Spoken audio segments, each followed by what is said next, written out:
Hi అండి. ఇది రోటీ ఘర్ అని గాంధీ బజార్‌లో ఉంటుంది. మేము అక్కడ బసవన్ గుడి వెళ్ళామండి టెంపుల్, బుల్ టెంపుల్. అక్కడి నుంచి ఇక్కడికొచ్చాము. స్మాల్ షాపింగ్ లాగా. ఇది భజరే ఊట 240 రూపీస్ ఇక్కడ లంచ్. వాళ్ళు కూడా చక్కగా మంచిగా సర్వ్ చేస్తారు. యూనిఫార్మ్ లాగా ఉంటుంది. సర్వెంట్స్ కూడా అదిగో అండి వాళ్ళ యూనిఫాము. చాలా బాగుందండి లంచ్ 240 రూపీస్. ఇక్కడ మనకి మెయిన్ సూప్ అండి ఇది. మామూలుగా మనకు బౌల్స్‌లో ఇస్తారు గదా! కానీ ఇక్కడేమో సూపు నేనేమో మిక్స్డ్ వెజిటబుల్ సూప్ తీసుకున్నాను. మా ఫ్రెండ్స్ ఏమో టమాటా సూప్ తీసుకున్నారు. బొప్పట్టు, మసాలా దోస చాలా బాగుందండి టేస్ట్. చక్కగా మనం అటెళ్ళినప్పుడు చక్కగా షాపింగ్ చేసేసుకొని ఇది భోజనానికి వెళ్ళొచ్చు. మరి హోటల్ కూడా ఎతుక్కోక్కర్లేదు. రోటీ ఇచ్చారు. దానికి కర్రీస్ 2 కర్రీస్ ఇచ్చారు.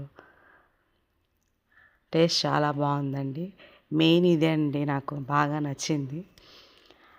వడియాలు, ఫ్రైడ్ రైసు, బిర్యానీ, రైతా. ఫ్రెండ్స్‌తో వెళ్తే ఆ జిల్లే వేరు కదా! మెయిన్ ఇదేనండి. ఇది పైనాపిల్ చట్నీ అండి. చాలా బాగుంది ఇది. నేను ఇంటికొచ్చాక రెసిపీ చేయాలని అనుకున్నాను. చేశాక కూడా అది పెడతాను వీడియో. టేస్ట్ చాలా బాగుందండి. ఇదిగో పైనాపిల్స్ పీసెస్. తప్పకుండా వెళ్ళండి మీరు. లాస్ట్ పంచ్ మందైతే ఆ కిక్కే వేరు కదా! రసం కూడా వేశారండి. చాలా బాగుంది వడియాలు.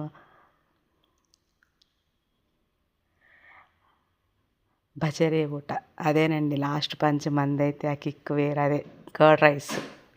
మనం ఎన్ని తిన్నా కూడా కర్డ్ రైస్ తింటే ఇంకా హ్యాపీగా ఫుల్ఫిల్గా ఉంటుంది. ఫినిషింగ్గా మనకి డెజర్ట్ కూడా ఇస్తారండి కోను. నేనేమో స్ట్రాబెర్రీ ఫ్లేవర్ తీసుకున్నాను. మా ఫ్రెండ్స్ వేరే తీసుకున్నారు. టేస్ట్ మాత్రం చాలా బాగుందండి. మనం అలా క్యాప్స్ పెట్టుకొని కూడా మనం ఫొటోస్ తీసుకోవచ్చు, వీడియోస్ తీసుకోవచ్చు. చాలా బాగా చూసుకున్నారండి వాళ్ళు మనల్ని. దగ్గరుండి ఇంట్లో తిన్నట్టే ఉంది భోజనం. టేస్టీగా కూడా బాగుంది. థ్యాంక్